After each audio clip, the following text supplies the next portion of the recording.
Bonjour à tous. Aujourd'hui, j'avais envie de vous raconter une histoire. Euh, Ma fille, maintenant, voilà, ça va faire, on en est presque à 19 mois d'allaitement. On est vraiment ravis. J'avais fait 15 mois avec mon fils. Et puis, qui dit allaitement, dit souvent, parfois des longues tétées quand il y a besoin d'une bonne tétée pour se nourrir ou des fois juste de réconfort.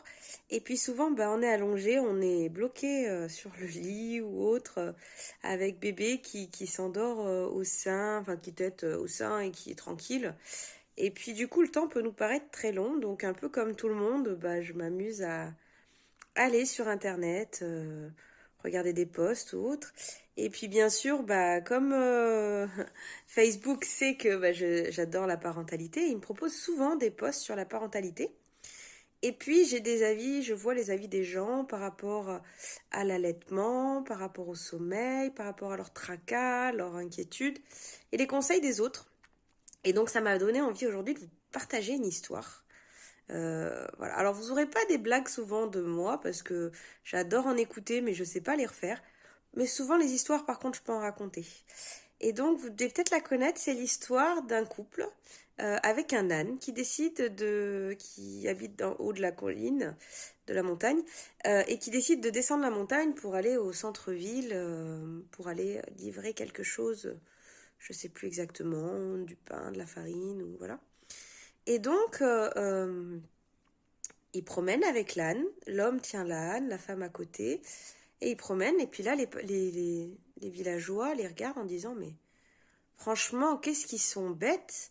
Ils ont un âne et ils l'utilisent même pas. Ils sont à côté là à le tenir alors qu'ils pourraient être dessus pour pas se fatiguer, mais franchement, ils sont vraiment bêtes. Et donc, l'homme, comme il entend ça, il met sa femme sur l'âne, puis il continue. Puis il y en a d'autres qui disent ah ben regarde-le lui il est voilà c'est sa femme qui monte sur l'âne et puis lui comme un idiot il marche il trime franchement c'est voilà il doit être vraiment sous le pouvoir de sa femme, c'est sa femme qui dirige qui tient la culotte franchement et puis donc du coup il fait descendre sa femme et puis il monte sur l'âne et puis là il entend les villageois qui lui disent ah bah dis donc, t'as vu, lui, regarde, franchement, même pas de galanterie, quoi. Sa femme, elle est en bas, elle marche, et puis du coup, lui, en attendant, il est sur l'âne, tranquille, il pense même pas à elle. Et puis du coup, en entendant ça, il fait monter sa femme avec lui. Donc tous les deux sur l'âne, cette fois-ci, ils avancent. Ah bah dis donc, pauvre Anne, hein, pas de respect animal, hein. Ils sont tous les deux sur l'âne il trime, il se fatigue, et puis alors, le pauvre, il a tout le poids, il doit tout faire. Il n'y a aucune compassion animale, hein.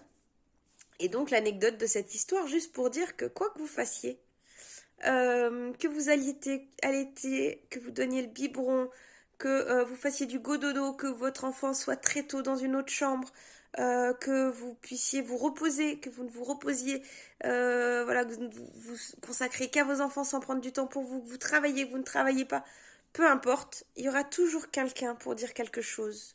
Il y aura toujours quelqu'un pour critiquer, pour donner son avis. Alors le conseil que moi je peux vous donner, euh, souvent c'est écoutez-vous, faites-vous confiance. Si ça vibre et ça résonne avec vous, que c'est en accord avec vous et avec votre enfant, que votre enfant est bien et que vous êtes bien, ça suffit. On s'arrête là, il n'y a pas besoin de se tracasser des avis des autres, de ce qui se passe. Vivez ce que vous ressentez parce que vous êtes un parent unique et vous avez un enfant unique. Et ce ne sera jamais comme pour les autres parents. Donc faites-vous confiance. Et ce message est tout particulièrement pour les jeunes mamans qui viennent d'accoucher, qui sont toutes fragiles, qui se disent voilà, j'arrête pas d'entendre des conseils, qu'est-ce que je dois faire, allaiter, pas allaiter, cododo, pas cododo. Faites ce que vous voulez. Pensez à vous, pensez à votre bébé, pensez à votre mari. Souvent, je dis, c'est un trio, vous êtes trois, votre mari, votre conjoint, si vous êtes solo, rien qu'à vous, votre enfant. Si vous êtes un couple de femmes ou d'hommes, votre partenaire, peu importe, ceux avec qui vous faites équipe, votre famille, c'est tout, les principaux, les personnes qui sont là pour l'enfant, c'est à vous de savoir. Et si vous avez des doutes, écoutez-vous, faites-vous confiance. Voilà, à très bientôt.